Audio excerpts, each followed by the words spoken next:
And spoiler, Mitch, we are almost in single-digit days away from the trade deadline. Not this Friday, but the Friday after is the trade deadline. Check your calendars, folks. We're flipping it to March very, very soon. And Friday, March 7th is deadline day.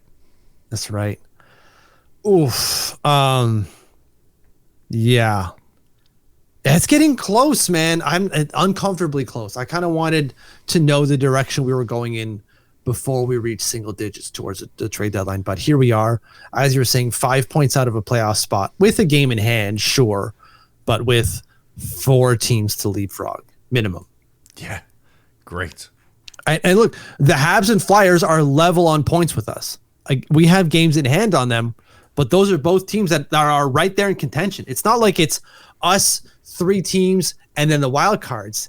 It's 3 teams and then another 3 teams that are really in contention. And the Pittsburgh Penguins are seemingly out of it, but they're only 2 points back of where we are.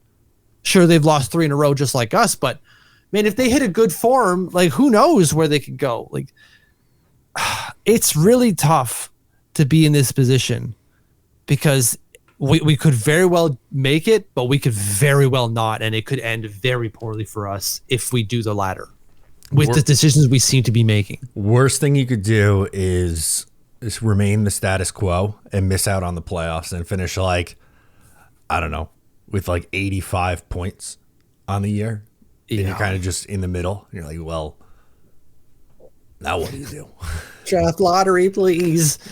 And at that point, you can only move up 10 spots anyways, and so you're not getting first overall. The 13th pick to the 3rd pick, maybe. Yeah, maybe we get Michael Meese out of it, which would be huge.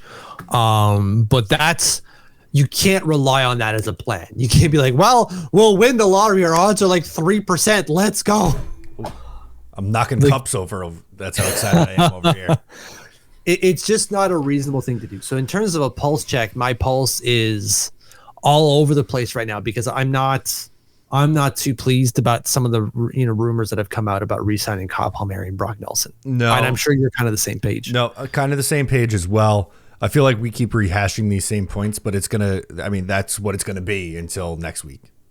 Yeah, and look, we're not the only ones. Spiz asked in the Discord, like, have we accepted our fate that we're going to be buyers? And the 3 questions: yes, and I'm pumped. Yes, and I'm pissed. No, I believe Lou will do the right thing and sell.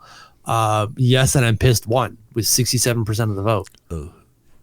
So we're not the only ones thinking that they're probably going to buy, but they shouldn't necessarily be doing that. Now, I want to preface that by saying it depends on what kind of buying they're doing. If they're buying rentals, then that would be horrendous. Right. If they're buying essentially what they did with Bo Horvat, Kyle Palmieri, JG Pageau, like that kind of buy, not for me. If they're acquiring someone 26 years or younger with term or who's an RFA, different. Right? So like there's different Elias elements. Peterson's fine for you? It's close. It's close, right? Yeah, it is close, but he's signed for term. So yes. I wouldn't look at that as a immediate buy for like, oh my God, you got to make the playoffs this year. Although it kind of would be in a way. I feel like that's almost like splitting the difference, I think. Yeah.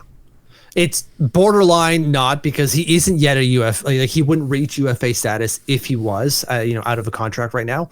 He'd still have, I think, 1 more year on that.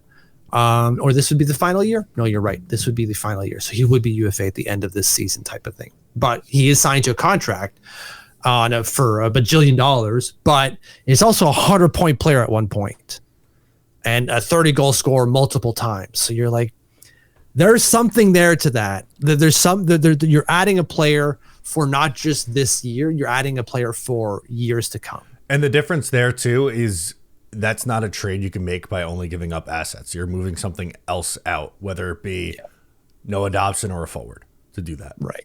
Exactly. So we'll see what happens, though. I sure hope he's not just buying to supplement like depth pieces. I don't want to buy depth pieces. We have more than enough third liners. We need to be buying top end talent. How we do that with the assets that we have remains to be seen. If you like that, make sure to subscribe to Up the Turnpike on Patreon for more exclusive New York Islanders content.